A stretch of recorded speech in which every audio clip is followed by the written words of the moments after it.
Ok, irmãos, vamos então iniciar. É, então, para relembrar, estamos lendo e estudando, né, o livro de John Owen, livro de John Owen, Pensando Espiritualmente. Esse livro é baseado numa obra de John Owen, que tem esse título aqui, né? A Graça e o Dever de Pensar Espiritualmente, Declarados e Melhorados, praticamente. Bem, até onde sei, esse livro original aqui em inglês, ele não foi traduzido, né? O livro completo, pelo menos até onde sei. Então, essa versão é a versão simplificada, condensada que estamos vendo, né? Então, nós vimos aqui o início já do livro, vimos que ele se baseia em Romanos, capítulo 8. Vou ler aqui para os irmãos, novamente, Romanos, capítulo 8, versículo 6. Romanos 8, versículo 6, aqui o texto que ele está, Romanos 8, 6, que diz assim: Porque a inclinação da carne é morte, mas a inclinação do espírito é vida e paz.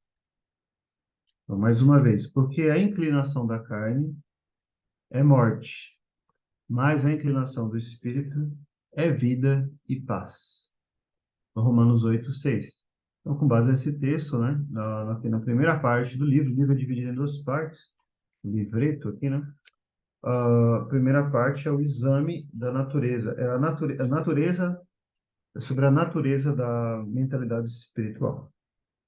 Então, nós vimos o capítulo 1 aqui, são trechos bem breves, né? Que é um livro condensado. E no capítulo 1, ele trata aqui da mentalidade espiritual, ah, e a sua natureza, o exame dela também. 4 testes perdão, 3, mentalidade espiritual, não necessariamente. 4, testes da mentalidade espiritual. 5, cultivando pensamentos espirituais. Então, nós paramos aqui. 5, cultivando pensamentos espirituais. Aqui, ó, tá? Última parte que nós vimos. Então, até aqui vimos então, a importância da meditação nas coisas espirituais, a importância de meditar e a nossa mente inclinada, voltada para as coisas espirituais. E espiritual se refere ao próprio Espírito Santo, como vimos lá no primeiro capítulo. Então, ele vai dar aqui algumas direções, a partir desse aqui agora, né? A partir do sexto, como pensar em coisas espirituais. Então, toda essa parte, essa primeira parte, ele vai tratar disso, dessa natureza da mentalidade espiritual. E depois tem uma outra parte, que é o cultivo da mentalidade espiritual, parte 2, na segunda parte.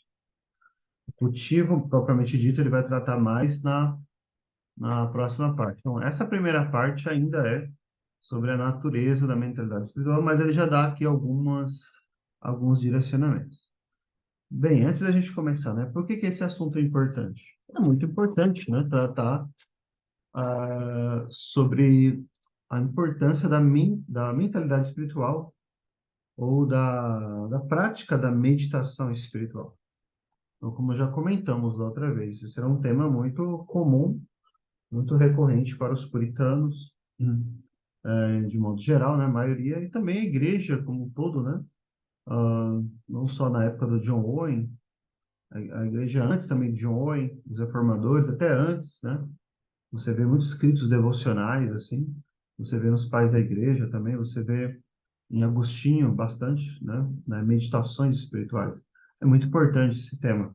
E os puritanos também resgataram isso, algo que havia sido perdido, e tem muitos livros deles nesse sentido. Eu comentei da outra vez, não sei se irmão se lembra, sobre um autor puritano inglês também, Edmund Calamy. Ele tem um livro bem extenso, né? Chamado A Arte da Meditação.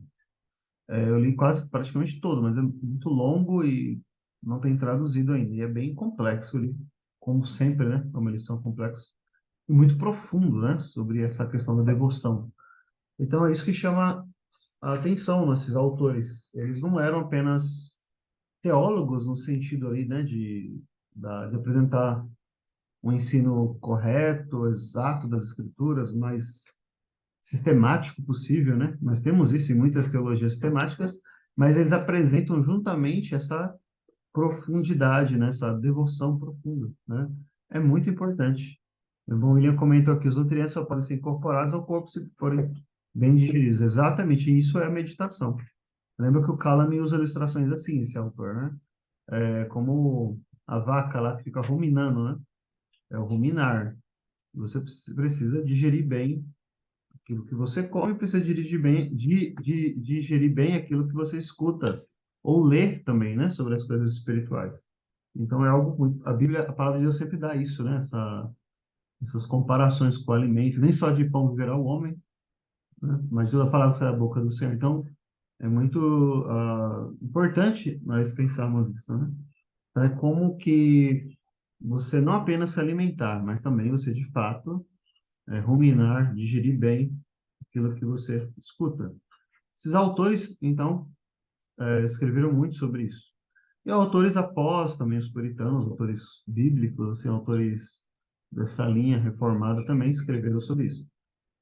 A minha impressão, no caso, é a minha opinião pessoal, né, é que o tempo foi passando, você chega especialmente no século XIX, as coisas começam, né, a sair dos trilhos, podemos dizer assim, né, muita doutrina falsa começa a surgir, muita heresia começa a aparecer, essa modernidade, podemos dizer assim, né? Final do século XIX, então, no começo do século XX, muita coisa diferente começa a aparecer, e dentro dessa teologia mais de linha reformada, nós temos esse problema. Qual é o problema? O problema dessa aridez espiritual, é muito árido, né? Uma teologia que não leva você para uma espiritualidade mais vigorosa, vamos dizer assim, uma espiritualidade muito seca, muito fria, né? E aí você tem movimentos que surgem, como o movimento carismático, o movimento pentecostal, por exemplo, que leva as pessoas para um extremo, e aí os reformados, vamos dizer assim, vão ainda mais, cada vez mais, para o extremo oposto, né? Devido estarem fugindo, né, dos extremos, né? Então, isso é uma tendência sempre, né? A igreja, e nós, como seres humanos, né? O diabo também gosta de fazer isso com o povo de Deus, levar as pessoas de um extremo para o outro, né? Então, por conta disso, se torna muito necessário livros assim. E muitas pessoas que leram materiais assim, eu creio que aqui os irmãos já leram, né? Esse livro e outros nesse sentido, ah, viram, né, a profundidade que esses autores têm em tratar com a nossa alma. A nossa alma. Então, realmente eram médicos da alma, né? E aí nós vemos como é importante isso, como é maravilhoso conhecer esses assuntos. E vimos também que é assim, através de uma espiritualidade poderosa, vigorosa, de fato, que você vence as coisas da vida, né? As dificuldades, vence o pecado, vence, né? Tudo que as lutas que você tem. Então, quantas pessoas, quantos cristãos estão nas igrejas, eles não conseguem vencer o pecado, não conseguem ter não conseguem estar, como eu posso dizer, ali acima da mediocridade, né? Vive uma vida ali arrastada, deprimido, sempre desanimado, sempre reclamando dos meus pecados e parece não encontrar vigor, força para vencer o mal, vencer o pecado da sua vida. Não consegue ter uma vida de oração, uma vida de meditação, de devoção. E o motivo é esse, porque é apresentado, é dado para as pessoas uma teologia muito seca, muito árida, como disse um pregador, né, é dado muita palha para o povo comer, e não o pão verdadeiro, né, que é Cristo que desceu do céu. E vivemos vidas assim, né, onde temos uma espiritualidade muito rasa. Então, a teologia, ela tem que nos levar para perto de Deus. Essa vida próxima a Deus é a vida de Deus na nossa alma, como diz um outro autor, né, a vida de Deus na alma do homem. E se a teologia não nos leva para isso, tem algum problema aí, né? Tem várias possibilidades. Está sendo ensinada de modo errado, por exemplo. Às vezes pode até ser ensinado de forma correta, mas os ouvidos que ouvem não são regenerados, por exemplo. Muita coisa, né? Mas, assim, o meu ponto aqui nessa fala inicial de hoje é mostrar como isso é importante. Nós precisamos de um alimento espiritual, teologicamente correto, bíblico, mas não é só isso. Precisamos de uma devoção também profunda. Precisamos não só do alimento ali seco, né? Mas precisamos da água da vida. E Cristo disse que aquele que crê em mim, rios de água viva fluirão do seu interior. Então, pensar espiritualmente tem a ver com essas coisas, com uma vida de maior devoção espiritual. E vimos também aqui em outros trechos aqui desse próprio livro que nosso pensamento é que dirige as coisas. Então, nós vimos o texto lá de Provérbio, né, que diz: como o homem pensa, assim ele é. Então, nosso pensamento tem que ser transformado. Como vencer o pecado? É lá no pensamento, é nossa mente.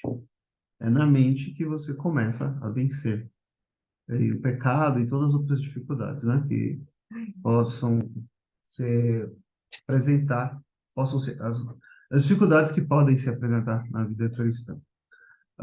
Então é isso, precisamos ver, precisamos entender.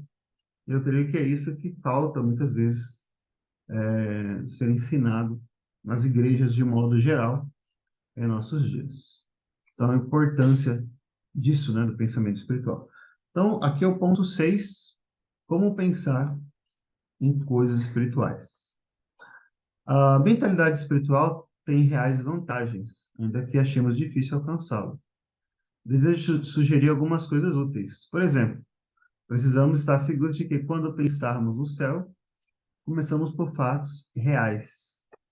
A ideia de que algumas pessoas, a ideia de algumas pessoas não passam de pura imaginação. Então, é, é um tema muito importante. Como eu comentei, né? O irmão William até compartilhou lá, tem um livro muito bom sobre o céu e o inferno, né? E algumas pessoas, ao pensar sobre isso, né, acabam pensando coisas que são apenas imaginárias, né? As ideias sobre questões espirituais, celestiais, sobre o céu mesmo, as pessoas não entendem muito bem sobre isso. Acham que o céu é uma coisa muito abstrata, né? As pessoas já me falaram isso. Uma vez eu dei um estudo só sobre o céu numa igreja, faz muito tempo, né? E o pessoal falou uma coisa muito distante, muito abstrata, e não tem assim muita familiaridade com o assunto. E a Bíblia fala muitas coisas sobre o assunto, mas como não é ensinado, não é pregado, nem sobre o inferno também, né? Não é ensinado. Mas acho que sobre o céu há mais ignorância, assim, me parece, a impressão que eu tenho. Eu dei o exemplo aos irmãos que o famoso Jonathan Edwards pregou sermões sobre o inferno como pecadores na mão de Deus irado. Mas que muita gente não conhece que ele tem muitos sermões sobre o céu. Você não vê em português, mas eu nunca vi. Eu já li alguns sermões aí sobre o céu, não lembro de ter visto em português, com exceção de um que ele comenta algumas coisas sobre o céu, que eu li em português. Mas ele tem sermões sobre o céu, né? E as pessoas não têm muito essa. Parece que não tem muito interesse, né? Talvez, não sei. E acaba não tendo essa familiaridade com o céu. E você começa a falar sobre as coisas do céu, sobre o que é o céu, as pessoas acham que é algo muito distante. Ou, né? Pura imaginação, coisas que não são bíblicas, né? As pessoas têm ideias não bíblicas sobre o céu. Isso também é errado, claro, né? Precisamos compreender que o céu é um lugar onde estaremos completamente livres de todas as inquietações. Lembremos-nos, porém, de que para os crentes, isso não significa meramente estarem eles livres de doenças, da pobreza ou de outros problemas semelhantes. Então as pessoas pensam assim: nós vamos para o céu porque lá não vai ter inquietação, não vai ter conta para pagar, não vai ter boleto, né?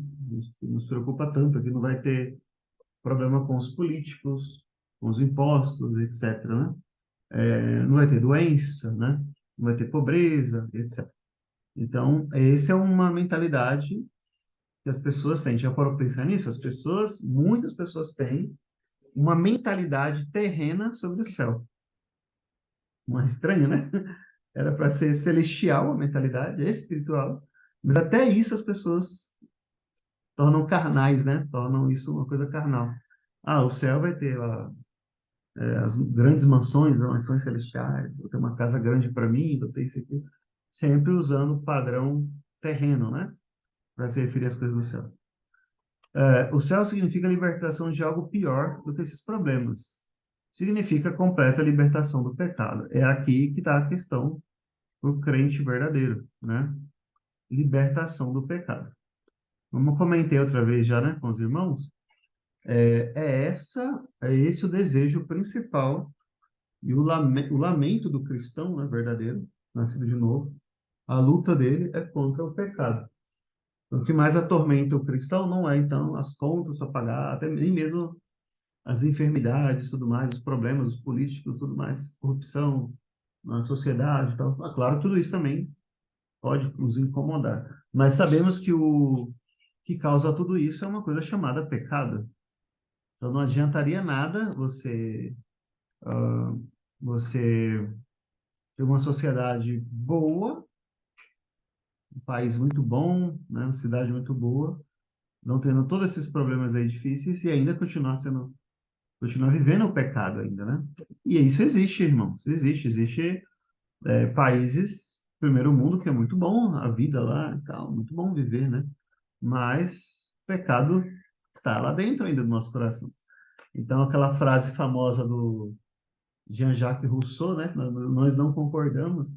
A sociedade que corrompe o homem é bom, a sociedade que corrompe o homem. Nós sabemos que não. Essa sociedade é composta de homens maus. Então, não faz sentido essa frase aqui, né? Quem corrompeu a sociedade foram exatamente os homens, né? Os homens que formam a sociedade. Então, não faz sentido essa frase. Então, é do nosso coração. Estava lendo essa semana, o Evangelho de Marcos, quando os judeus, os fariseus, eles tentam lá chamar a atenção, exortar, né, os discípulos de Cristo, e o próprio Cristo, né?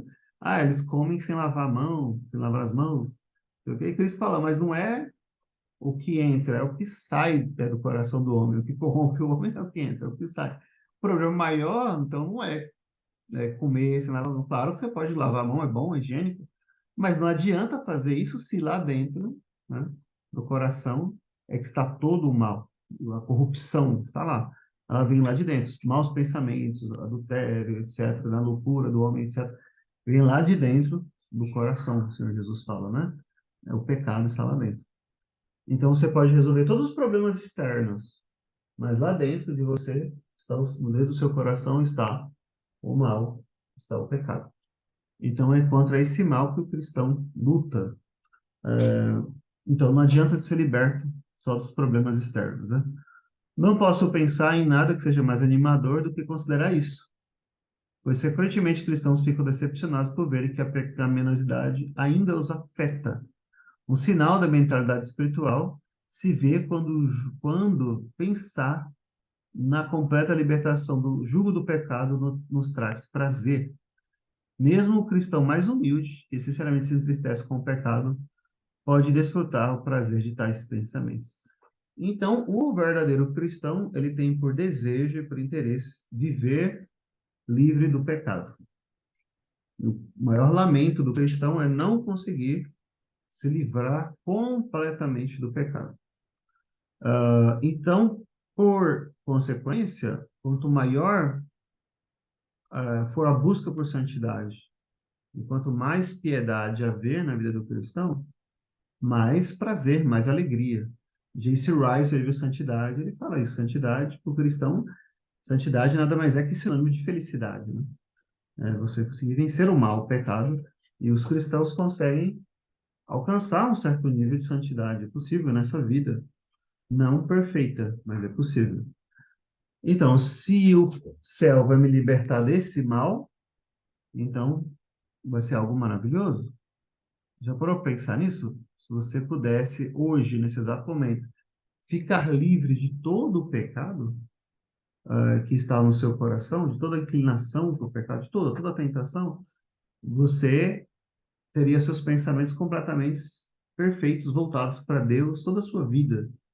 E toda decisão que você tomasse, que você fizesse, seria perfeitamente de acordo com a vontade de Deus. Não haveria pecado.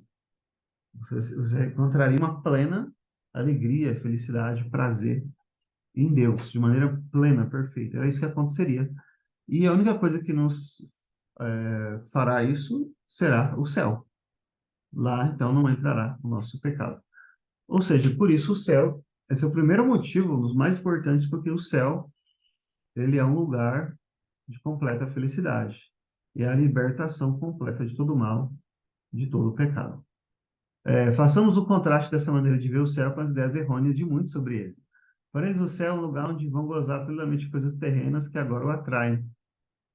Então, as pessoas querem ir para o céu, lá vai ter tudo o que eu gosto. Todas as comidas que eu gosto, né?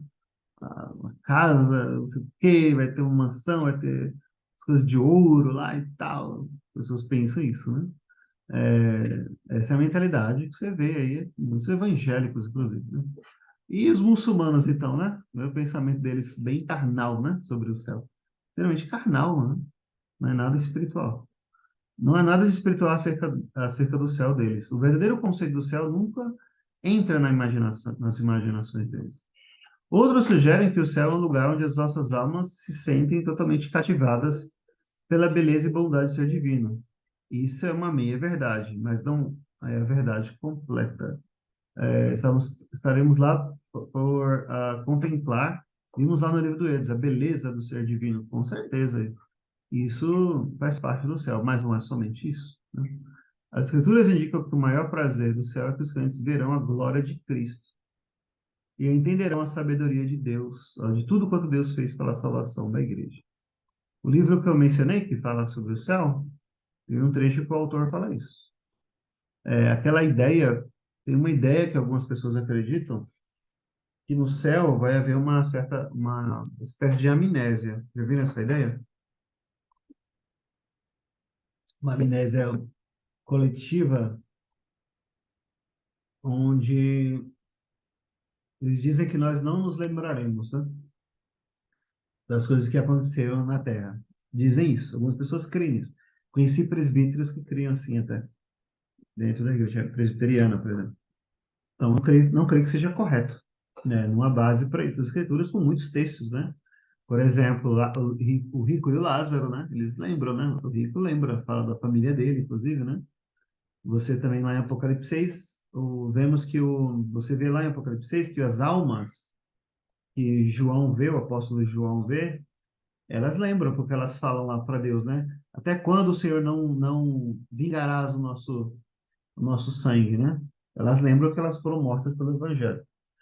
Ah, então, isso indica que um dos maiores prazeres do céu é que o crente, como ele está dizendo aqui, verão a glória de Cristo e entenderão a sabedoria de Deus. Tudo quanto Deus fez pela salvação, pela sua salvação, pela nossa salvação. Então, no livro que eu comentei, o autor fala assim, que lá no céu você vai poder contemplar, né, as obras de Deus na vida da igreja e na sua, cada cristão em particular também. E de como todas as coisas cooperaram para que vocês estivessem lá. Todas as coisas cooperaram para o bem daqueles que amam a Deus. Você vai olhar e ver que até aquele dia que você estava caminhando na rua, viu a folha cair, até aquela folha que caiu naquele dia, fazia parte do trabalhar de Deus, para trazer você até o céu. Então, você verá toda a sabedoria de Deus. Todas as pessoas que você conheceu, todas as coisas que você conversou, a igreja que você frequentou, né? Livros que você leu, as dificuldades, as aflições, a luta contra o mal, contra o pecado, até mesmo os seus pecados, né? Que deixaram você muito triste, desanimado, se você é um cristão verdadeiro.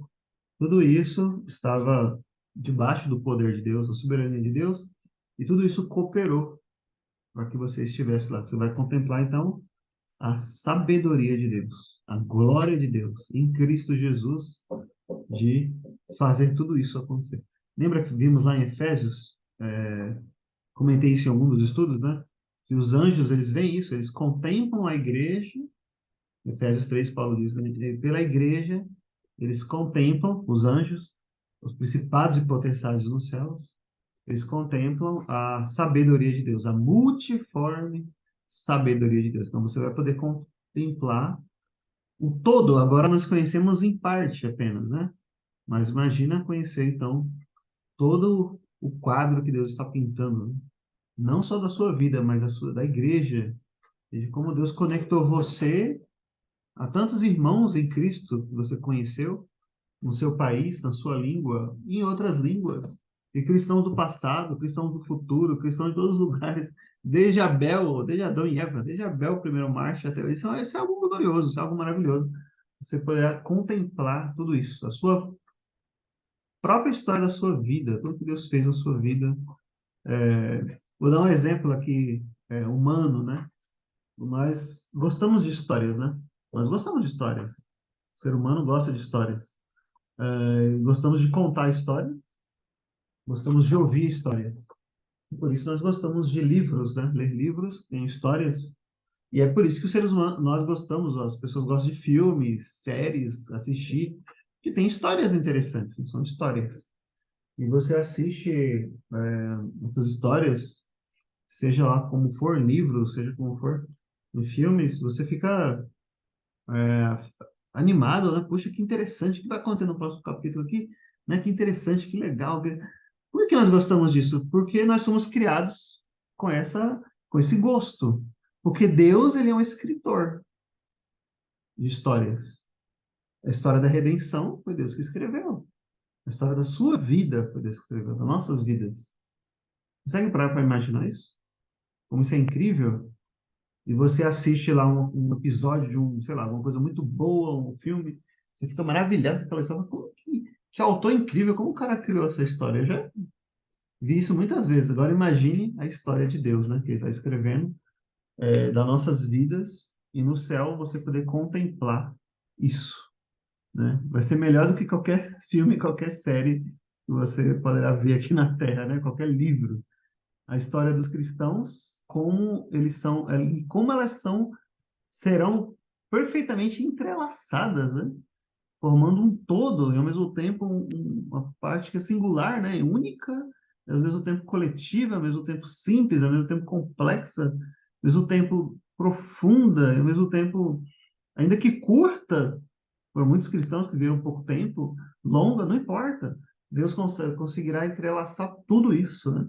Perfeitamente. No final você vai ver um belo mosaico, uma coisa gloriosa, maravilhosa, e toda aquela tristeza que você pode ter, puxa, acabou aquele filme bom, no céu nunca vai acabar. Essa grande alegria de contemplar a sabedoria de Deus em conectar todas as nossas histórias. Então, isso é uma das glórias do céu. A glória de Cristo na igreja, na sabedoria de Deus ao fazer tudo isso. Isso é maravilhoso, você parar para pensar. Temos algum conhecimento dessas coisas agora, pela fé. Mas no céu, a beleza dela será desfraldada inteiramente. Então, tudo será revelado completamente. Nós temos aqui alguns vislumbres, muitas vezes, né?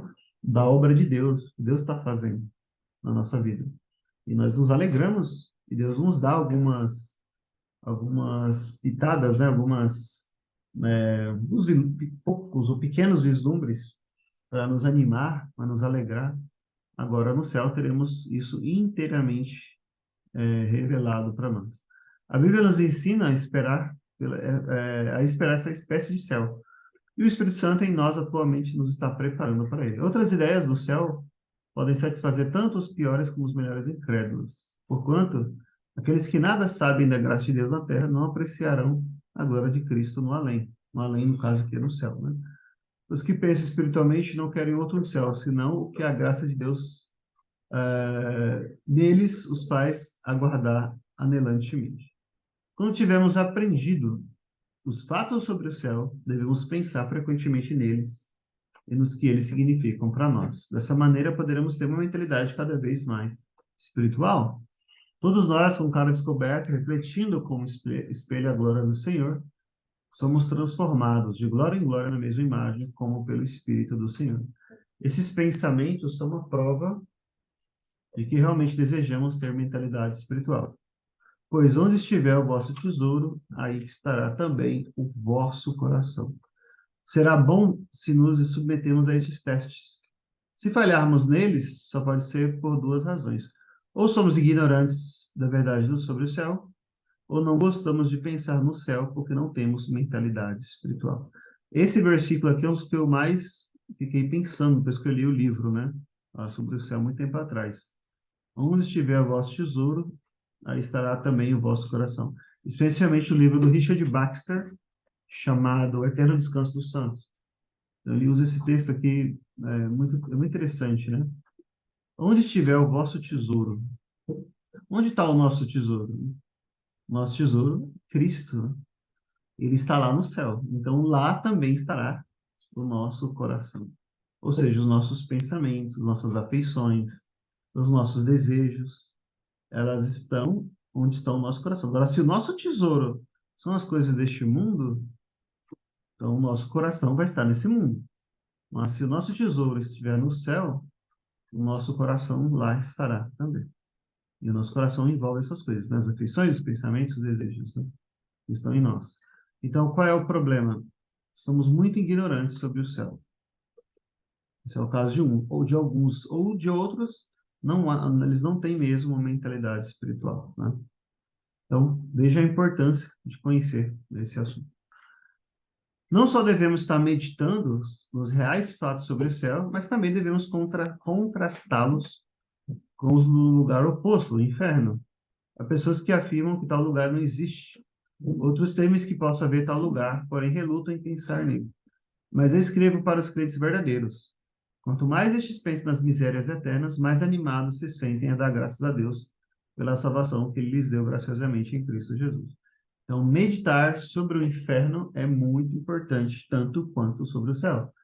Eu acredito que os puritanos, eles tinham uma lista lá de assuntos importantes para o cristão meditar. O número um é o céu. Número um, meditar sobre o céu. Mas o inferno está ali perto também, né? Os irmãos conhecem a famosa frase, novamente, de Jonathan Edwards, né? No que ele dizia assim, ó, estampa a eternidade diante dos meus olhos. Eu quero viver, ele dizia, um olho no céu e outro no inferno, todos os dias da minha vida. Tá em um equilíbrio, né? Viver com um olho no céu e outro no inferno. É importantíssimo isso. Você nota que Cristo, ele fala do inferno com os próprios apóstolos, com os próprios discípulos. Discípulos ali verdadeiros devem meditar, conhecer o que é o inferno, sobre o inferno. E meditar sobre o inferno nos ajuda, inclusive, a mortificar o pecado. Cristo usa a questão do inferno para nos ensinar a mortificar o pecado. Quando ele fala lá, né, de se o teu olho te faz tropeçar, se tua mão te faz tropeçar, arranca, lembra quando ele fala isso lá em Mateus? Ele fala, é melhor você fazer isso do que ir com o corpo inteiro para o inferno. Ou seja, você está demonstrando que é melhor você mortificar o pecado. Ali não é arrancar a mão literalmente, não creio que seja isso, né? Porque isso não mortificaria o pecado, né? Tem pessoas que já pensaram isso, Cristo está mandando cortar a mão literalmente. Não está mandando você fazer isso. Porque se você cortar a mão, você vai continuar pecando ainda. Né? Se pudesse, se você cortaria todos os membros, você continuaria pecando ainda, porque o pecado está lá dentro do coração. Né? Não está no membro, não é algo físico, né? É algo espiritual, está lá dentro.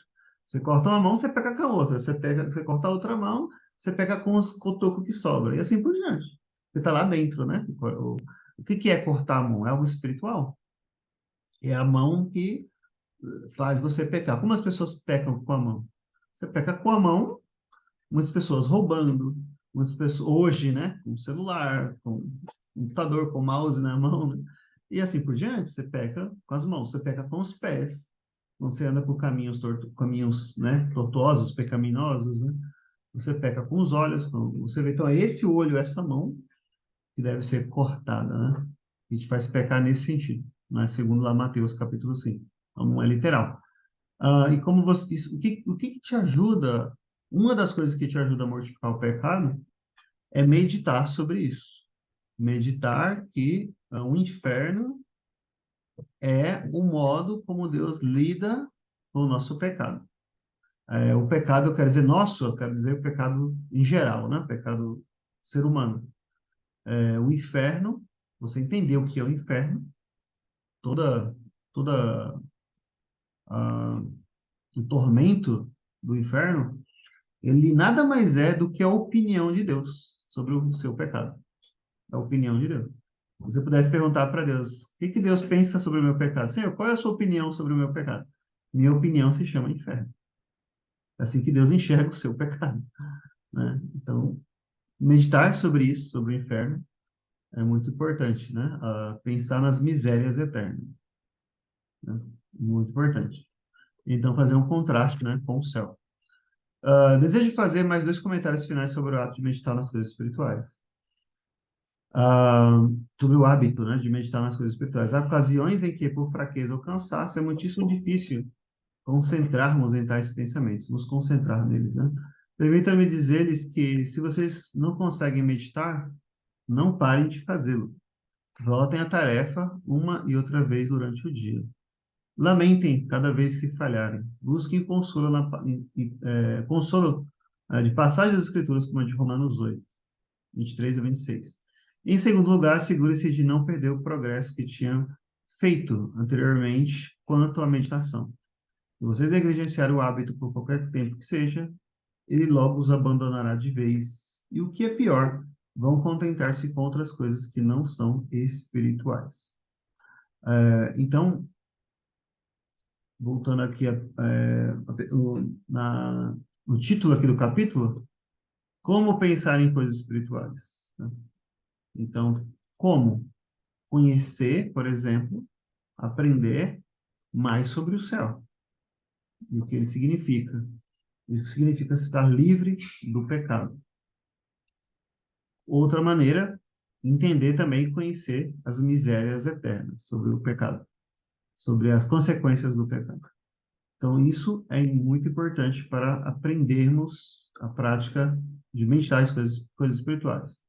E duas coisas importantes aqui. Quando for difícil, não desistir. Realmente, especialmente no início, é bem complicado. Eu vi um puritano que disse que era como você acender um fogo com os gravetos, né? Você tenta acender. Então, muitas vezes é muito difícil. Só com os dois gravetinhos lá você tenta. E tenta, tenta, tenta, até acender a chama no coração. É semelhante a isso. E muitas vezes é tentar fazer isso com gravetos molhados, ou seja, é mais difícil ainda. É muito difícil, né? Mas você não pode desistir. Você deve tentar, tentar, tentar, até você alcançar esse hábito. Então se torna um hábito, se torna um exercício diário, no qual você terá muito prazer. Se você procurar saber sobre, hoje em dia, né, sobre livros, eu não gosto muito de livros dessa área, né? Cheguei a ler alguma coisa ou outra. Tem coisa até boa que dá para aproveitar, mas tem coisas que não tem como, né? Você tem que ter uma mentalidade bíblica cristã para filtrar bem. Livros que ensinam você a ser o melhor profissional. Não estou dizendo que é errado ler, mas é claro que você tem que ter maturidade, porque eles vão falar coisas ali que às vezes são contrárias aos valores do reino de Deus. Mas tem coisas úteis, né? Esses livros que ensinam sobre desenvolvimento pessoal, né, profissional e tal, eles falam muito, por exemplo, a importância de se exercitar fisicamente, é importante fazer caminhadas, para você ser um melhor profissional e tal. Eles dão várias dicas, assim, né, leitura de livros, etc. E uma das coisas que eles falam nesses livros é a importância de meditar. Um autor que eu vi, né, eu vi um audiobook, ele fala que todas as pessoas lá bem-sucedidas aí no mundo atualmente, ricos aí famosos, eles praticam a meditação todos os dias. E a parte predileta do seu dia é meditar. Eles desenvolveram isso, mas o objetivo deles não é espiritual, como estamos aqui vendo no livro, é claro. É porque eles entenderam que isso desenvolve a mente, desenvolve o corpo, faz você ser uma pessoa melhor, etc, etc. E aí, se você estuda esse assunto à luz das Escrituras, leis de Gênesis é uma prática comum, né? Os cristãos faziam isso, sempre fizeram. O povo de Deus, o Velho Testamento, o Novo. E nós perdemos hoje, né? Com toda a, a pressa que nós temos hoje, né? Tudo é fast food, tudo é rápido, né? E paramos de contemplar, né? De meditar nas coisas espirituais. E esses autores, eles falam sobre a importância. É interessante o que eles falam, é verdade. Realmente verdade. Perdemos esse hábito E quando você vai tentar, ele fala lá nesses livros, esses autores falam que é difícil, é complicado, as pessoas não têm esse hábito, e aí faz um dia, faz uma semana, desiste, né? É igual exercício, né? Um exercício físico lá, né? Que também é cansativo e difícil. Cansa a mente, é um exercício. Como acender, eu falei lá, né? O fogo com os gravetos, como disse um puritano. Mas essas pessoas, elas sabem da importância disso para a vida. Isso é importante para a vida como um todo. Deus nos deu uma mente para pensarmos nas coisas, né? Para pensarmos. Agora, o cristão, o crente, ele é chamado para pensar espiritualmente, é claro. Então, não desista. Você vai ter muito benefício por pensar espiritualmente, por ter uma vida de maior devoção a Cristo. Com certeza, né? Então, ele está dizendo aqui, não desista. Os benefícios são muito grandes, né? Ele vai citar isso mais para frente aqui. Rapidamente aqui ainda sobre o próximo ponto, pensando espiritualmente sobre Cristo, que é bem curto, ponto 7. Tem um livro também que eu ia até pensei em sugerir ele primeiro, na verdade, eu tenho ele aqui também, da própria editora Pace, que trata desse assunto aqui, ó, pensar espiritualmente sobre Cristo. Eu tenho um livro só sobre isso, John Owen também.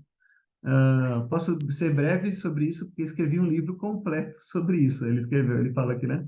Ele mesmo escreveu um livro completo sobre isso. Está em português condensado também. É muito bom, maravilhoso. É o número 6 da série de clássicos cristãos, condensados também por essa mesma editora aqui. Está no Works de Owen, as obras de Owen, né? É um livro chamado A Glória de Cristo, em português, tá? Editora Pires, tá? Como A Glória de Cristo. São meditações sobre a glória de Cristo.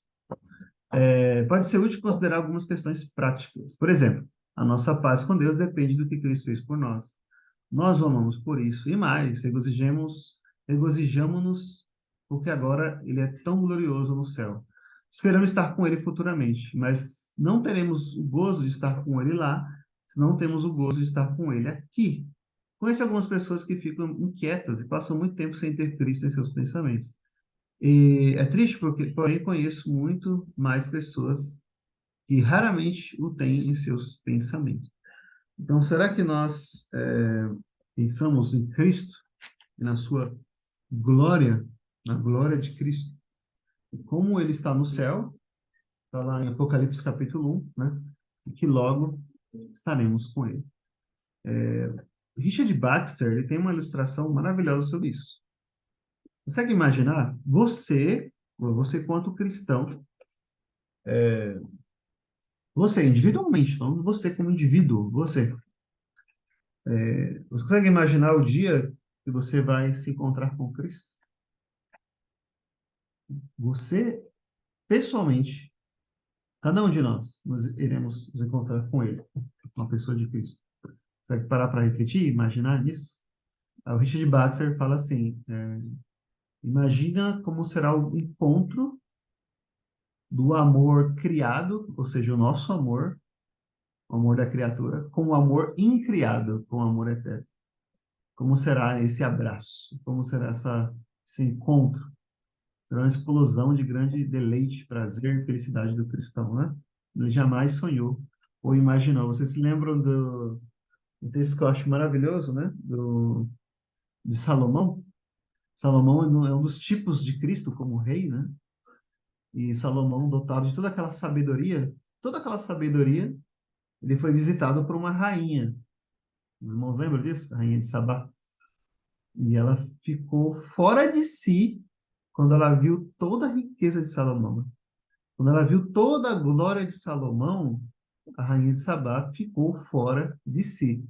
O que ela disse quando ela viu isso tudo? Quando ela viu todas as pessoas, todos os servos de Salomão, o templo, toda a sabedoria, viu tudo aquilo que Salomão fez, escreveu, ela ficou tão impressionada. O texto diz que ela ficou fora de si. E ela disse uma frase maravilhosa. Ela disse assim: não me contaram nem metade, né? Não me contaram nem a metade, né, do que eu estou vendo aqui. É isso que você vai dizer quando você se encontrar com Cristo. Puxa, sabe aqueles livros maravilhosos que eu li lá do John Owen e outros, né? Autores falaram de maneira tão gloriosa a respeito de Cristo, de maneira tão profunda, né? Todos esses materiais que eu li, as pregações que eu ouvi, de irmãos piedosos. não era nem metade, era nada comparado a estar aqui com Cristo. Não me disseram nem metade. Esses pastores, esses pregadores não podiam expor, né? Nem se tivéssemos, né, línguas de anjos, poderíamos expor toda a glória de Cristo, né, no Calvário. Não conseguíamos fazer isso. Então, tudo aqui, você está apenas, estamos aqui arranhando a superfície de novo, de novo, de novo. Cada vez mais aprendemos, conhecemos, ficamos maravilhados. Mas você vai ter essa reação como a rainha de Sabá, quando você se encontrar com o Rei dos Reis. Não me contaram nem metade, nem, né? Talvez nem 1%, né? Pouco comparado à glória que há de ser revelada em Cristo Jesus. Isso será maravilhoso, o seu encontro com Ele. Então, meditar nisso, nessa glória, como será o seu encontro com Cristo? Parar para pensar sobre isso, refletir, né? Lembrar de todas as vezes que Ele enxugou suas lágrimas, toda vez que Ele pegou você no colo, que Ele te amou e assim por diante. E ali você estará seguro para sempre com Ele, né? Com Ele. Lembra como Pedro atravessou o mar lá, né? E com medo, Cristo falou, porque tem mais? Porque vocês têm homens de pequena fé, como nós somos hoje. Mas quando Cristo entra no barco, está seguro, está tranquilo, ele acalma o vento, acalma todas as tempestades. A Bíblia diz que ele enxugará de nós todas as nossas lágrimas. Isso será maravilhoso. Essa é a glória que aguarda todo aquele que crê. Como não ficar alegre com isso? Como não se deliciar nisso, né? Como a nossa alma pode não ficar, se deleitar nisso, né? Isso é maravilhoso. É importante pensar em Cristo de maneira bíblica. Nada na Bíblia sugere que precisamos ter um crucifixo para nos fazer pensar nele. Não precisamos disso. Ou que temos que visitar lugares especiais para que eles nos animem a meditar nele. Não precisamos, né? Devemos certificar de que os meios de que nós utilizamos para ajudar-nos na meditação espirituais. Orem continuamente rogando a ajuda do Espírito Santo. Leia alguma passagem das Escrituras que ensine algo sobre Cristo e pensem nesse ensino. Existe comunhão real entre Cristo e os crentes. Isso acontece quando os crentes praticam meditação espiritual de maneira bíblica. Os que semeiam tais sementes, que messe colherão.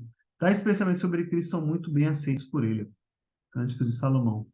O Cantar de Salomão, os livros, como eu falei outro dia com os irmãos, que mais falam sobre isso, o relacionamento de Cristo com o crente, com a igreja. Tais pensamentos se preparam melhor os crentes para receber o ensino de Cristo. Cânticos 3:20. Certamente a omissão da prática de meditar fará com que os crentes percam a sua alegria em Cristo. Às vezes eles estão ocupados demais, às vezes estão sendo negligentes, às vezes estão sendo espiritualmente frios. Não é por esses meios que se fará com que a sua alegria espiritual seja abundante. Cantares 5. Então, veja a importância da comunhão com Cristo, né? Devemos pensar na glória atual de Cristo no céu, uma pessoa maravilhosa que ele é, tanto divina como humana. Suas orações por sua igreja não podem falhar.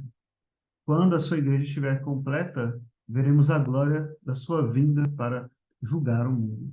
Irmãos, isso é maravilhoso. Eu entendo e eu creio que o assunto mais teologicamente falando, né, em termos teológicos, eu não estou falando em termos práticos da vida cristã, mas em termos teológicos, o assunto mais difícil das Escrituras é isso aqui, né? Cristo é ser tanto divino como humano. É o assunto mais complexo das Escrituras. É o grande mistério da teologia. O apóstolo Paulo diz, né? Grande é o mistério da piedade. Deus se manifestou em carne. Quando você começa a entender um pouco, estudar esse assunto, cristologia, nós vamos estudar, se Deus permitir, lá no capítulo 8, se não me engano, da Confissão de Fé. Quem é Cristo? As pessoas, eu percebo, nós percebemos, né, ao estudar esse assunto, que nós temos uma visão muito superficial acerca de quem é Cristo, tanto nos evangelhos quanto na glória atualmente. Isso, irmãos, é um grande mistério. Ele é humano e divino ao mesmo tempo. Você lê os evangelhos, você fica maravilhado. É por isso que o evangelho de João, os evangelhos, é claro, mas o de João, ele se destaca nesse ponto, né? Porque ele mostra Cristo, assim, na sua divindade, tanto humanidade também, mas a sua divindade especialmente, de um modo tão próximo, tão íntimo, né? Como João escreveu. Isso é maravilhoso. Então, meditar sobre isso, sobre as duas naturezas de Cristo, como elas são um mistério, isso é maravilhoso. Isso nos leva a contemplar. Quando eu estudei sobre, muito tempo atrás, né, os primeiros séculos da igreja, a questão da patrologia mesmo, e os primeiros credos, você fica maravilhado da como eles escreveram, né? Os credos que, para refutar lá o Ário, né, os heréticos lá dessa época, e como eles escreveram aquilo de maneira tão equilibrada, mostrando quem é a pessoa de Cristo. E isso é maravilhoso. Só esses credos já te dá muita coisa para meditar, né? Muito material para meditar. É maravilhoso, né? E você refletir, meditar sobre isso hoje, Cristo na sua glória, é algo maravilhoso.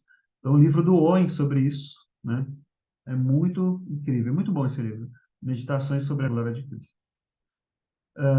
Não me entendam mal, a meditação espiritual não insiste meramente em recitar esses fatos para nós mesmos. Mentalidade espiritual é ter prazer neles. Então, olha isso, não? Isso aqui é incrível, né? Isso aqui é uma frase que é importantíssima que nós não podemos esquecer. A meditação espiritual não insiste meramente em recitar esses fatos. Quantas pessoas fazem isso, né? Recitam tanto para os outros, às vezes numa pregação, né? Ensinando, falando, testemunhando, seja em casa, seja no trabalho, seja onde for, né? Seja online, né? Hoje em dia, seja como for, ou até para si mesmo, né? Porque a meditação também é pregar para você mesmo, você recitar para você mesmo esses fatos. Quantas pessoas fazem isso? No caso dos romanistas, né? Lá com o terço, aquela repetição toda, né? Repetir, repetir, repetir.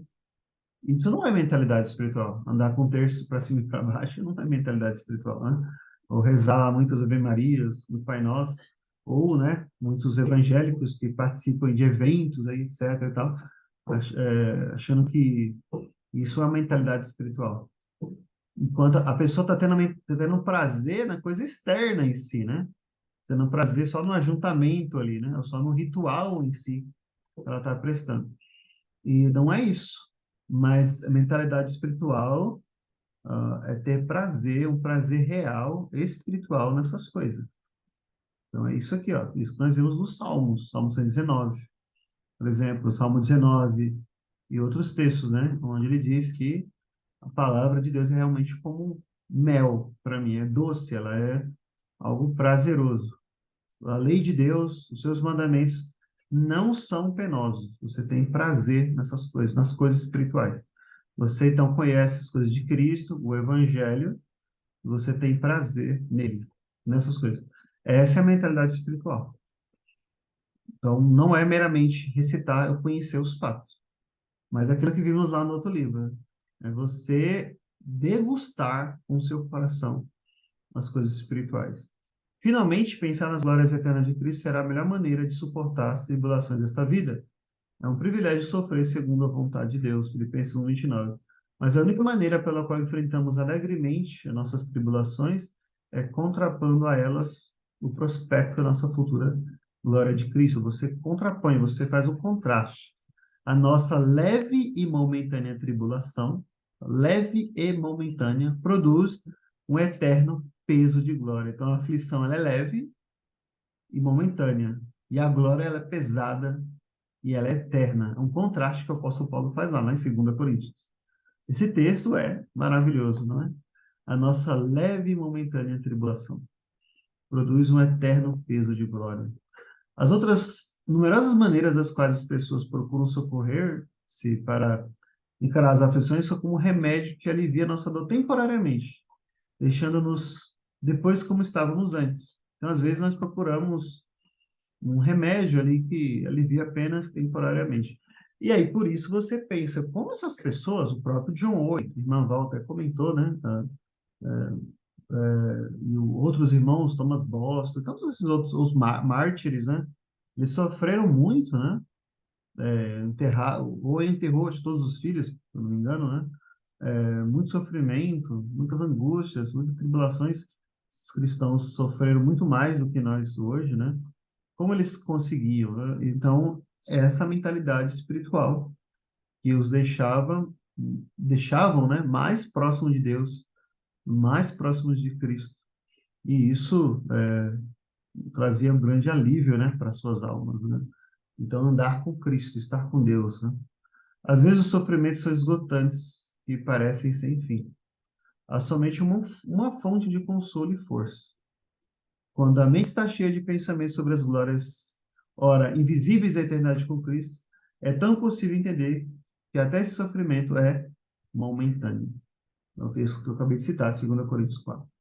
Então, parece que o nosso sofrimento é muito difícil, longo. Eu não vou dizer que é fácil, claro que não. Cada um viveu e vive, né, suas lutas. Não estamos um na pele do outro, né? Nós não sabemos, não podemos julgar o sofrimento das pessoas sem saber, né? É, mas Cristo, ele sabe. Deus, ele sabe. Cristo, ele veio a esse mundo e ninguém pode dizer que Deus não conhece o nosso sofrimento. Ninguém pode dizer isso. Ainda, e você nem pode dizer, né, nós nem podemos pensar ou imaginar da seguinte maneira, por exemplo, Deus conhece o nosso sofrimento porque ele é onisciente. Também não é apenas nesse sentido, né? Não é só porque ele é onisciente, mas é porque ele próprio foi um homem de sofrimento, de dores e sofrimento, né? Era um homem que conhecia o sofrimento, como Isaías diz, né? Ele sabia o que era a dor. Ninguém jamais sofreu como Cristo. Então, ele não apenas conhece o nosso sofrimento, porque ele é onisciente, porque ele sabe todas as coisas, mas ele viveu de fato, ele experimentou o sofrimento na sua própria vida. O próprio Deus se fez carne e habitou no meio de nós, habitou neste mundo. Isso demonstra, né, que ele conhece a nossa vida, conhece o nosso coração, conhece a nossa estrutura, sabe que somos pó. Ele sabe, não é só então de um jeito onisciente, né, mas no sentido prático, ele sabe o que é sofrer. Ele sabe o que é sofrer. E esse sofrimento, ele diz, pela sua palavra, usando o apóstolo Paulo, é momentâneo. Comparado com a glória que há de ser revelada, ele é momentâneo. Meus irmãos, eu vou parar por aqui. Eu acho que esse livro é maravilhoso. Fiz aqui muitos comentários, né? Espero que seja edificante para os irmãos. Mas se irmãos tiverem alguma pergunta, algum comentário também, podem me falar. Veja como é importante, né? A meditação espiritual.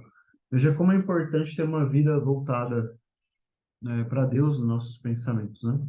Veja como é importante ter os nossos corações, mentes, afeições, desejos voltados para o céu, para a glória de Deus, para a glória de Cristo. E isso nos traz, né, um refrigério para a alma.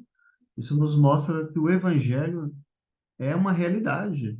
A glória de Deus é uma não é, o Evangelho não é algo teórico. Muitas pessoas pensam que é algo lá abstrato, teórico, né? Não é. Ele é a própria vida de Deus em nós. Esse é o Evangelho. E nós precisamos hoje de cristãos assim, que entendam isso e vivam isso. Precisamos de uma igreja assim, mais ativa, mais vigorosa, né? Mais fervorosa. É isso que nós precisamos, de crentes assim, cristãos assim, com essas convicções, né, dentro de si. E que tenham isso por prioridade. Prioridade. Quantas pessoas estão perdidas em debates na internet, né, em brigas, em debates, teologia, isso e aquilo, e perdem tempo demais com essas coisas, quando a nossa prioridade deve ser a glória de Cristo, né? A glória de Deus. Irmãos, então, algum comentário? Alguma fala? Fiquem à vontade. E isso não é transcendente, exatamente. E aí, né, as pessoas debatem tanto, né, irmão, esses assuntos aí, e na prática, na prática, esses debates não levam a nada na prática. Eu digo em termos de utilidade para a vida mesmo, né? Porque, eu sei um monte de coisa, debato lá muitos assuntos e tal. Quando vem a tribulação, vem as lutas, as dificuldades, vem o pecado, a pessoa não tem sabedoria para lidar com isso. Ela tem até um conhecimento, ela até tem, mas sabedoria não. Porque o conhecimento dela não foi transformado em sabedoria. Informação. Informação é fácil, tá aí na internet, né? Nós temos aí a informação do mundo inteiro aí, né? Tanto do mundo antigo, do mundo atual. Mas uma coisa é você ter informação, outra coisa é ter a verdadeira sabedoria. Pode falar, irmão. Eu vejo muito assim, isso a gente vê muito essa questão na igreja do Ocidente e a igreja do Oriente, né? A Igreja do Oriente foi muito assim para o lado da mística, né? Daí não é a mística no sentido do misticismo, né? Mas a mística cristã, né? Na sua transcendência e ascese até a Deus, né? Enquanto que o Ocidente foi muito para o lado assim, discussões teológicas, né? Mas eu vejo que o diabo ele minou a fé separando essas duas coisas, né? Daí a pessoa contrapôs a mística sem uma teologia, ou seja, sem embasamento, ou uma teologia sem transcendência, né? É a mística espiritual, Eu sim. perguntar, fazer uma pergunta para o irmão, assim, não sei se tem um pouco a ver com o assunto, né? Da prática de se ajoelhar nas igrejas, né? Não sei se, eu sei que assim, o edifício de Deus somos nós, né? Nós somos, Valeu, né? eu não sei se antigamente as igrejas tinham joelheira, né? Para a pessoa que entra na igreja e já entra com esse sentimento de reverência e se prepara para ouvir a pregação fazendo uma oração de joelhos. O que o irmão acha desse desaparecimento da joelheira nas igrejas? Se isso tem a ver com que o meio evangélico hoje ele evita a transcendência, né? Eu É acho, um comentário do irmão a respeito. eu acho que não é a joelheira em si, mas ajoelhar-se é algo muito bom e correto, que deveria ser feito. Eu entendo como. Mas eu já vi muitas igrejas. Essa reposição parece que foi um desincentivo a essa prática, não? Isso, eu entendi o que você quer dizer. Assim, remove, né, o objeto, a pessoa acaba não sendo incentivada. Isso é verdade, concordo. Mas eu estou dizendo assim, que não precisa necessariamente, é claro, da joelheira, mas deve ser ensinado, sim, o ato de ajoelhar. Algumas igrejas pentecostais, as pessoas se ajoelham antes do culto ainda, né? Alguns irmãos, os mais pentecostais mais antigos têm essa prática ainda. Os mais antigos, atuais, acho que não, de se ajoelhar. Mas você lembra que já até vimos, né, algumas gravuras, você já viu, né? Acho que já até, não sei se vimos em algum grupo, não lembro, de cultos dos puritanos e covenanters, né, ao ar livre, eles ajoelhados, né? Você vê isso, essa prática, né? É comum, né?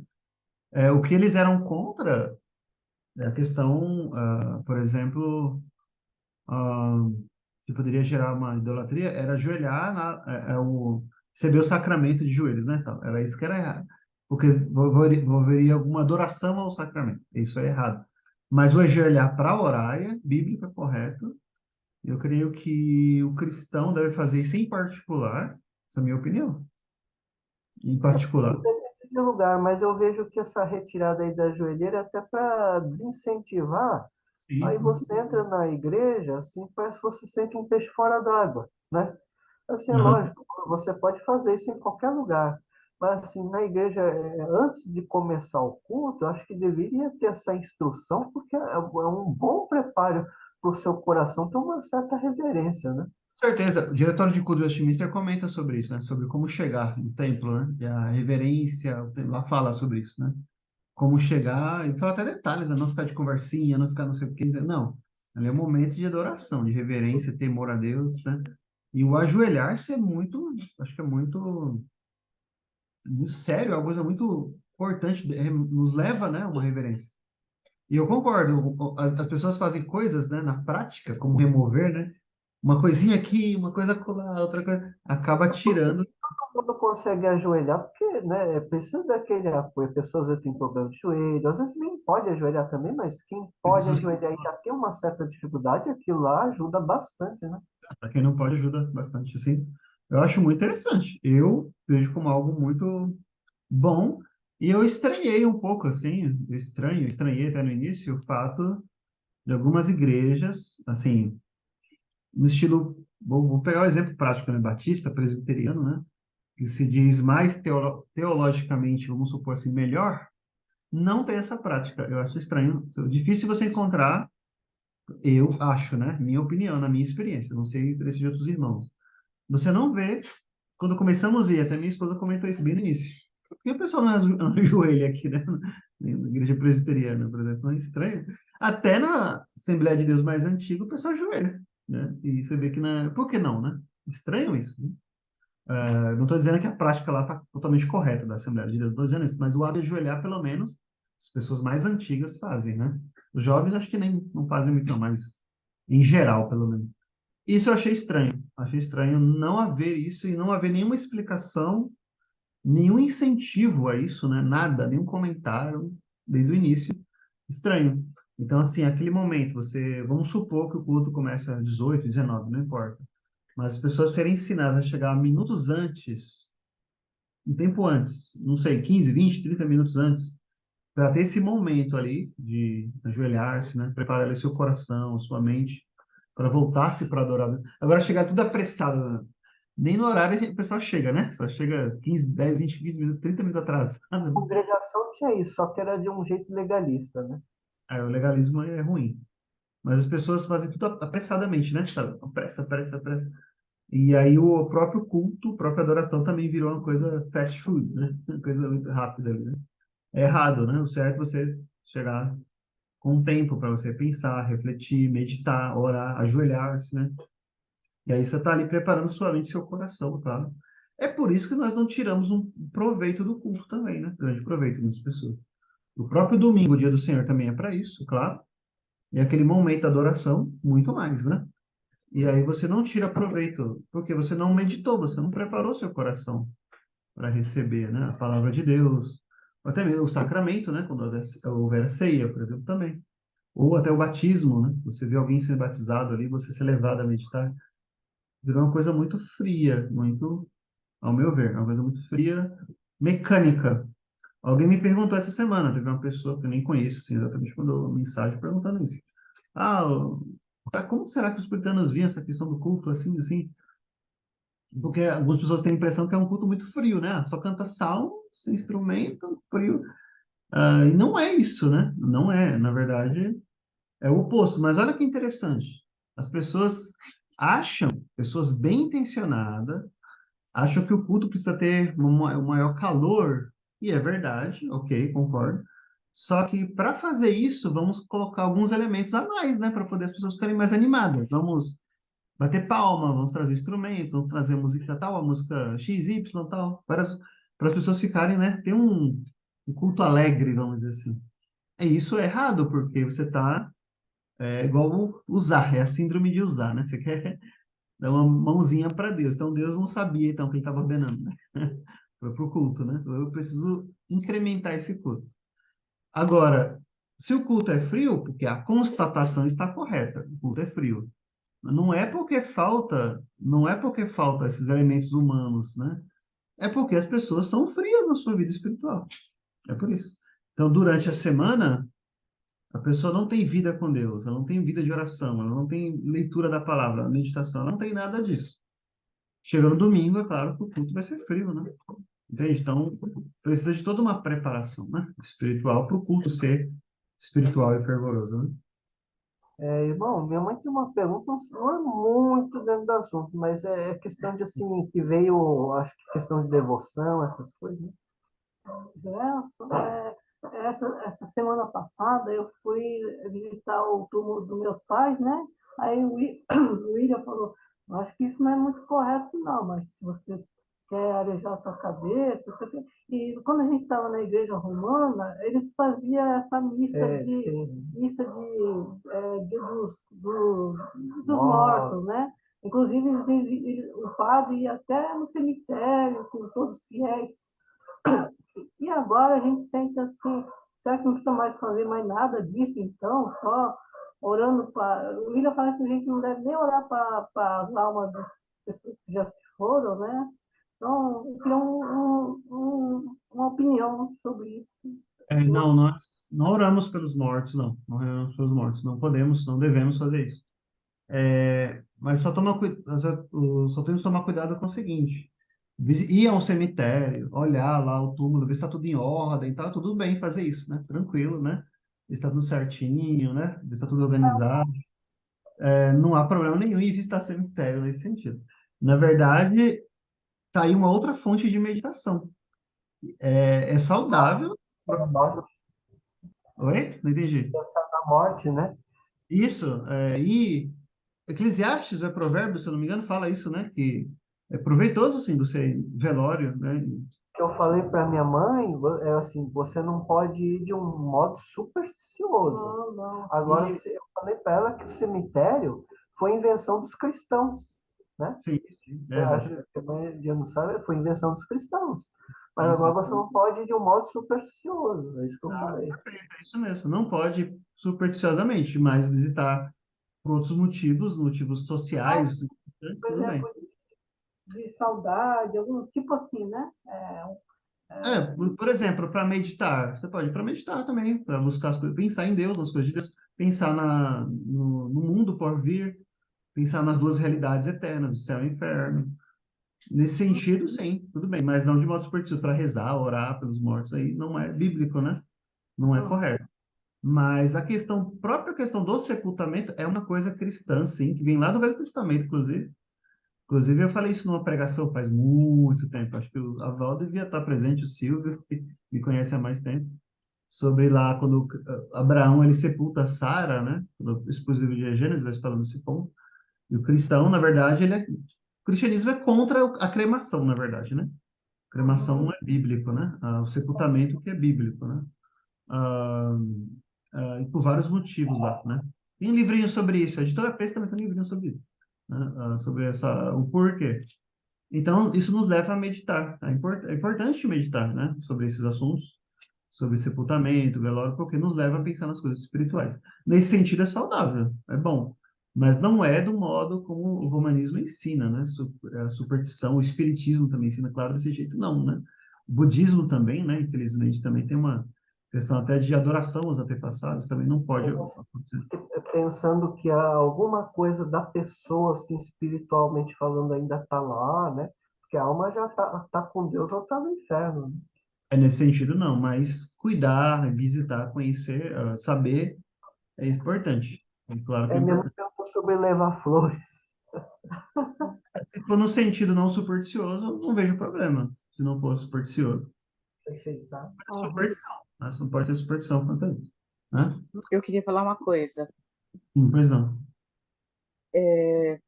Tem um grupo de mães evangélicas que perderam os filhos, né? Então elas sempre perguntam no dia 2, ah, Val, a gente vai ou não vai? Né? Eu falo para elas, não, vai no outro dia, vai no dia 4, vai no dia 5, não vai lá Sim. no dia 2, porque o dia 2 tem um sentido que não é cristão. E aí elas levantam uma questão, eu sinto muita pena, porque a mãe no luto tá meio louca mesmo, né? Eles falam assim, ah, Hum. mas aí todos os túmulos têm flores, só o do meu filho que não tem. Ela não tem importância, né? Seu filho foi cuidado e foi evangelizado em vida e a maioria que estão lá não foram, né? Uhum. É difícil, porque a mãe tem aquela questão do cuidar e às vezes ela transfere isso para o túmulo. E não adianta, né? Não tem nada lá, né? Eu fui uma vez em 13 anos, não vou, não consigo ir também, mas às vezes elas querem nesse sentido de quer cuidar, quer limpar, mas num sentido bem maternal também. A mulher é maternal, né? Então também tem essa questão. E se não for no sentido supersticioso, eu não vejo problema. Se não for supersticioso. Porque realmente, se você deixar lá, pode ficar bagunçado, tal, arrumar, tal, não vejo problema. Agora, a superstição que. Só que é difícil para algumas pessoas separar, né? É isso que você falou. Dia 2 vai lá no dia 2 de novembro e acaba ligando uma coisa na outra. E aquelas outras antigas crenças, né? Espíritas ou romanistas, né? Acabam voltando à tona, vamos dizer assim, né? Então, se não for possível fazer essa separação, pelo menos na sua mente, é melhor então não fazer, melhor não visitar. Mas se a pessoa madura, não consegue fazer isso, consegue fazer essa diferenciação. Os cristãos, eles, como o William Ben colocou, havia isso, sempre houve, né? A questão do cemitério entre os cristãos, eram os pagãos que não tinham isso. E também, se os irmãos perceberem, os cemitérios, eles eram feitos próximo às igrejas, os cristãos antigos, não era? Tipo, por exemplo, a igreja, ela tem a igreja, o terreno da igreja, o prédio da igreja, geralmente o cemitério era próximo. Até É, hoje as americanas ainda fazem isso. sim, é próximo, às vezes, do mesmo terreno, né? Protestantes também, em muitos lugares, nos Estados Unidos, você vê isso nos países. Dizem que um dos motivos, bem, não podemos ser supersticiosos, como eu falei, mas é porque nós cremos na esperança da ressurreição. É um dos objetivos, né? O túmulo está lá, o corpo do cristão foi lá enterrado, o corpo em si, a identidade da pessoa, deve haver uma reverência com o corpo de alguém que faleceu. Tem que ter um cuidado, reverência, não superstição. O livretinho eu indico, viu, sobre isso, da editora Pes, trata desse ponto. O equilíbrio que você tem que ter aí. Porque muitas pessoas podem, então, não quero saber de nada. Não é isso que a Bíblia fala, né, também. Você vê que Abraão, ele tem um cuidado com Sara, você viu? Ele fala lá, você pode usar esse sepulcro. Abraão, não, eu vou pagar, eu quero, né? Ele deixou lá de qualquer jeito. E Deus, ele enterrou Moisés. Viu lá no texto? Acho que o Deuteronômio, se não me engano, fala. Deus é um fogo consumidor. Poderia cremar ali Moisés, né? Mas o próprio Deus sepultou Moisés. Então, assim, só que aí tem uma outra questão, né? Que o corpo de Moisés, lá em Judas, né, comenta um outro assunto lá mais polêmico sobre o corpo de Moisés. Mas, de qualquer modo, Deuteronômio fala que o corpo de Moisés foi sepultado pelo próprio Deus. Então, Deus fez isso, né? Então, a questão do sepultamento é algo bíblico, né? Ser feito, né? O cuidado, a reverência com o corpo da pessoa, o respeito, né? Não é, morreu, acabou, eu não quero saber mais da pessoa. Não, não tem que ter um equilíbrio aí também, né? Tem que ter um equilíbrio, tem que ter o cuidado. Não há problema nenhum nesse sentido. O próprio Deus fez isso, como eu acabei de citar. E os cristãos, eu ouvi falar, eu não sei se foi nesse livro que eu li, faz tempo que eu li sobre o assunto, mas dizem, em algum livro eu ouvi alguém comentando, não lembro. Um dos motivos pelo qual os cristãos tinham um cemitério próximo à igreja, ou no mesmo terreno da igreja, é a esperança da ressurreição, de que todos ali vão ressuscitar próximos uns aos outros, juntos, né? Quando Cristo voltar. Entendeu? Então tinha essa conexão ali, espiritual. E o corpo, nós temos que tomar cuidado, né? Que o corpo ele também faz parte da nossa identidade. E o corpo da pessoa, ainda que, mesmo que tenha sido queimado, como aconteceu com os cristãos primitivos, ou cremado nos tempos modernos, é esse mesmo corpo que Deus vai ressuscitar, de um modo ou de outro, né? Então não é descartável. Deus não vai descartar o nosso corpo. É para pensar nisso, é interessante, né? É só a alma que importa. Tem um pensamento assim, só a alma. Não, tudo que Deus fez é bom, o mundo é bom, tanto inclusive que é novos céus e nova terra que nós vamos ter, né? Depois que Cristo voltar. Não é só novos céus e nova terra. Está lá em Gênesis, Deus fez tudo e viu que era muito bom. Então a ideia de dizer que o corpo humano é mal, só tem o mal, também não é bíblica, né? Tem que tomar cuidado com isso, né? Então Deus ele não vai descartar o nosso corpo, nós teremos nosso corpo glorificado no céu, mas ele não vai ser descartado, né? Aqueles que morreram no Titanic, isso, há muitos casos, né? Pessoas que morreram queimadas. Sabia que os cristãos eram queimados no primeiro século exatamente por causa disso? Porque os opositores pensavam, eles creem que eles vão ressuscitar, vamos queimar os corpos deles então, porque eles não vão ter corpo para ressuscitar, entendeu? Era por isso que os cristãos eram queimados. Mas Agora, sabemos que não, Deus pode todas as coisas. essas coisas, assim, você vê que provém de um amor, né, pela pessoa falecida. O que eu Isso. falo para a mãe é que não pode virar formalismo. Por isso que eu creio que Deus não quer que estabelece data, porque vira formalismo e vira uma coisa mecânica. Você pode ver Dia das Mães, Dia dos Pais, pessoa, é uma hipocrisia danada, né? Com certeza. Então, eu vejo que isso é o ruim, né? Você não pode fazer as coisas por formalismo, você tem que fazer porque ama a pessoa. Por isso que, Isso. como a irmã comentou, você não ir num dia específico, porque senão você vai virar um robô. Você vai falar, no dia 2 eu tenho que ir lá, e os outros dias não vai. Se eu não for nesse dia, fica com a consciência pesada, porque eu não fui, né? Viram mandamentos de homem, toma cuidado, né? E você não impôs para outras pessoas, acaba virando uma regra, uma prática, uma prática religiosa acaba virando, né? Então isso tem que ser evitado. Mas veja bem aquilo que eu falei, a gente falou bem no início, do equilíbrio, né? O diabo não quer levar as pessoas para extremos.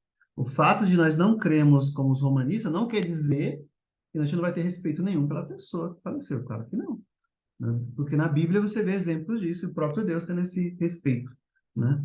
Mas a pessoa não é descartável, assim, nem o corpo da pessoa que faleceu é. Do cristão, ele é cuidado direitinho. Veja lá, né, na Bíblia, né, quando, o próprio Cristo, quando ele é sepultado, todo o cuidado que tiveram lá com o corpo dele, né? Por exemplo. E outros exemplos, né? O João Batista, lembra? Os discípulos pegaram o corpo de João Batista. Você pega no Velho Testamento, vários exemplos. O profeta morreu de um jeito lá bem brutal, vários profetas, os irmãos lá, pessoas, né? e aí eles eram pegos e sepultados direitinho lá, né? Então a Bíblia tem esses exemplos, né? Não é descartado de qualquer jeito. E ressuscitou quando tocou os ossos de Eliseu, né? Os católicos romanos usam muito esse episódio para dizer, para favorecer a veneração das relíquias, né? Não dá sentido isso, né? Você pegar um exemplo isolado e aplicar para todos, né? Como se, né? Como se todo mundo fosse igual a Eliseu, né? Não faz o menor sentido. E Deus não fez isso com os outros, né, profeta? Você vê qual o propósito que foi esse acontecimento aí? Desculpa tomando tempo aí. Não, porque Eliseu, você viu os outros milagres da vida dele? Eliseu era muito extraordinário, né? Ele recebeu porção dobrada lá do espírito de Elias, né? Então, não só isso, mas muitas coisas que ele fez foram coisas assim bem extraordinárias, né? O Eliseu. Então, isso é mais um exemplo dessa bênção que Deus deu para ele, dessa porção que ele pediu para Deus, né? Isso testificando ali que ele era um profeta de Deus. Apenas isso, né? Agora, o milagre em si não quer dizer muita coisa. Lembra de João Batista, o profeta? Cristo falou que dos nascidos de mulher não havia ninguém maior que João Batista. E aí você pega lá no Evangelho de João, o que que o povo diz? Esse nunca realizou nenhum milagre, João Batista. Mas tudo que ele disse a respeito de Cristo era verdade. Esse texto é maravilhoso, né? Então não é fazer milagres que mostra que a pessoa é de Deus, né? Não é um milagre em si. Mas Deus usou Eliseu nesse sentido, né? Porque Deus quis fazer assim. Então é nesse sentido que eu creio, nesse sentido. Tá bom? Hoje muitos comentários aí, né? Deus abençoe. Obrigado, irmão Joel. Amém, que isso. Deus abençoe. Vamos aí para isso, né? Para ajudar os irmãos na que a gente puder. Vamos orar então, irmãos? Vamos orar, nós encerrarmos.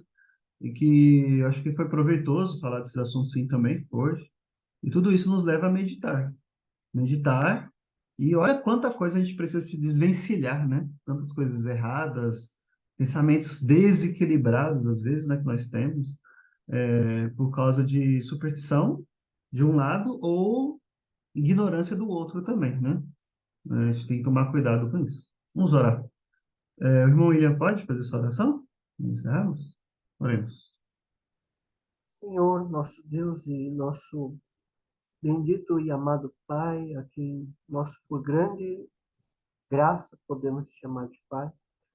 Nós estamos aqui reunidos, ó Pai, queremos te agradecer pelo teu amor, pelo teu carinho, pelo teu cuidado em cada vida aqui, Senhor, presente, por aqueles também que não puderam participar. Queremos, Senhor, rogar a tua bênção, ainda que nós não sejamos merecedores, Pai. Nós oramos em nome de Cristo, que é o único, Senhor Deus, pelo qual nossas orações não somente são aceitas, nós temos a confiança de que não são rejeitadas, ó Pai, porque o teu Filho é irrejeitável, Pai. Senhor, pedimos que o Senhor tenha misericórdia de nós, não por causa que a nossa misericórdia, que a nossa miséria atrai a tua misericórdia, mas por causa de quem o Senhor mesmo é, Pai. Por causa de que o Senhor é misericordioso, pedimos que o Senhor tenha misericórdia de nós. E queremos te agradecer, ó Pai, pelo teu dia, pelo teu dia que está se findando. Que o Senhor abençoe a cada um aqui reunido, aqueles que também não puderam participar. Abençoe, Senhor Deus, a vida do irmão Joelson, que nos expôs fielmente esse assunto tão importante para as nossas vidas, da qual depende, Senhor Deus, a nossa constância espiritual, Senhor Deus, o vigor espiritual, para que nós não venhamos, Senhor Deus, a desfalecer, Senhor. Que o Senhor nos ajude, Senhor Deus, a bem digerirmos o alimento que o Senhor nos dá todos os dias, seja pela tua palavra, seja por pequenas coisas, Senhor Deus, que acontecem no nosso dia a dia, mesmo pelo cair de uma folha de uma árvore, que isso nos leve, Senhor, a dobrarmos as nossas frontes e a meditarmos em nosso coração, e que cada meditação, Senhor Deus, pelas mínimas coisas, possam contribuir para que nós te amemos mais, não somente a ti, Senhor Deus, mas também ao nosso próximo, ao nosso semelhante, Senhor Deus, porque é no nosso próximo também que nós amamos ao nosso Senhor Jesus, ó Pai. Nos ajude que nós não sejamos faltantes nesse ponto, que nós possamos abraçar o nosso próximo, que nós possamos acolher, Senhor Deus, o Senhor Jesus no nosso próximo, Pai. Assim como, assim como os teus personagens bíblicos, ó Pai, que amaram a Cristo uns nos outros, ó Pai, que possamos fazer conosco enquanto irmãos em Cristo, ó Pai. Te agradecemos a Deus por termos nos conhecido aqui, cada uns aos outros, ó Pai, estarmos nessa bendita comunhão. Abençoa também aqueles que ainda irão participar, ó Pai. E que o nosso coração seja preparado pelo Teu Espírito Santo para podermos digerir, Senhor Deus, os alimentos espirituais que o Senhor nos dá. Abençoa esta semana, perdoa os nossos pecados também, ó Pai. Dá-nos sinceridade para combater os nossos pecados. Dá-nos arrependimento também e perdoa, Senhor Deus, os nossos pecados que nós nem sequer percebemos por ignorância, por negligência, Senhor Deus, ou por malícia mesmo, Pai. Tem misericórdia de nós, segundo a tua misericórdia. É o que pedimos e te agradecemos, ó Pai, e também por esse estudo, pela tua palavra e pela tua exortação. Em nome de Jesus. Amém.